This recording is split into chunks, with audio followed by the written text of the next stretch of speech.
আসসালামু আলাইকুম। তো আজ আমি আইসক্রিম বানাবো। তো দুধ ফোটাচ্ছি, তাই দুটো ইলাচ দিয়ে দিচ্ছি।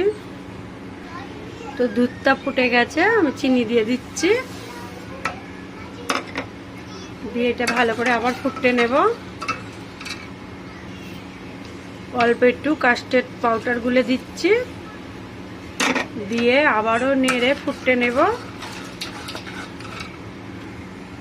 তো ফুটে গেছে, কাজু বাদাম মিক্সার জারে পিষে দিয়ে দিচ্ছি, দিয়ে এটা আবারও নেড়ে নেব ভালো করে।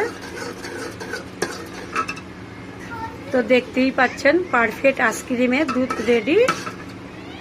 ঠান্ডা করে আইসক্রিমের কাপে দিয়ে দেব। তো আইসক্রিমের কাপে দুধটা ফুটে ঠান্ডা করে আইসক্রিমের কাপে ভরে দিয়েছি। ঢাকনাগুলো এক এক করে এঁটে দিচ্ছি। এবারে ফ্রিজে ভরে দেব।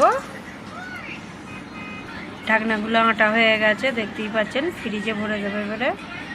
এই যে ফ্রিজে ভরে দেওয়া হয়েছে, রাখি এখন। কালকে আবার দেখাবো, সারা রাত ফ্রিজে থাকবে।